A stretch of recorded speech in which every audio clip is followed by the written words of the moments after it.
And now let's bring in Franita Tolson, Dean of the USC School of Law and an MSNBC election law analyst. Franita, I think you are going to have a lot on your hands to talk about in the days ahead. Already we're seeing some talk about fraud that's not based on evidence right now. I want to play some sound from Donald Trump and the claims that he's been making about Pennsylvania specifically. As you've seen that, we found a lot of votes in a certain county, in York County, Lancaster County. We found a lot of bad votes. We have to have fair elections. We shouldn't be worried about how they're stealing in Pennsylvania and we should have fair elections. We should have one-day elections, all paper ballots, voter ID, and we're finished.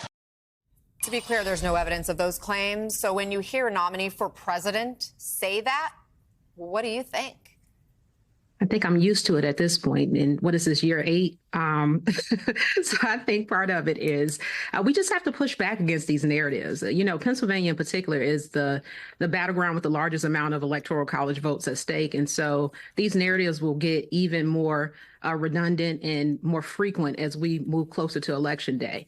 And let's be clear, the former president is criticizing election officials for actually doing their job. So, for example, he pointed to Lancaster, Pennsylvania. They're investigating potentially fraudulent voter registration forms, which is exactly what they're supposed to do, right? This is what they do. They make sure that legal voters register and cast ballots. And so he's actually pointing to not evidence of systemic fraud, but evidence of county boards doing their jobs. And Franita, there are 2 cases before the Supreme Court concerning Pennsylvania. The first is about whether a voter who returns a mail ballot with errors can cast a provisional ballot instead on Election Day. The state Supreme Court just recently said yes, that can happen, but we're now waiting for the U.S. Supreme Court's take. What are your thoughts on this issue?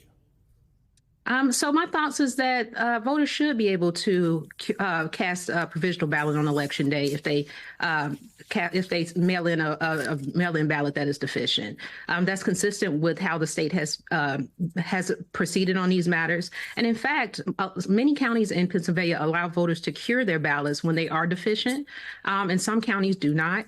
And other counties, pre-canvass their votes in order to figure out if people have made a mistake. They notify voters. Other counties do not. And given the fact that in Pennsylvania, the counties do things differently, the ability to cast a provisional ballot on Election Day is really, really important because there's not a way that counties uniformly make sure that voters who cast deficient ballots can actually fix those mistakes. So I'm somebody who's actually done a mail-in ballot this time around, and, there are multiple steps to that process where you have to have, the ballot, you put it in a security envelope, you sign the security envelope, you put it in another envelope. And so there are places along that process that people could maybe not do one of those steps. So there's another case there in Pennsylvania about undated or misdated mail and whether those ballots should be rejected or counted at all. And the NBC News Decision Desk is estimating that could include thousands in Pennsylvania specifically. Where do you think this one's headed, and what could it mean then for getting results out of Pennsylvania, which is such a critical battleground state? It's very scary that it's come to this, because if you think about it, in 2022, 1.5% of ballots were rejected for mistakes, right? So the idea that, we're questioning whether or not misstated ballots have to be accepted at all, it could have a huge impact in a state where the candidates are running neck and neck. It is a tie. But a recent court decision said, yes, these ballots do have to count, but it only applied to a September special election. So there is a question of whether or not they have to count for purposes of this election. And this is why this is a live issue. But given the closeness of the race, this question is very consequential for potentially who the future president will be. Franita Tolson, it's great seeing you. I thank you very much.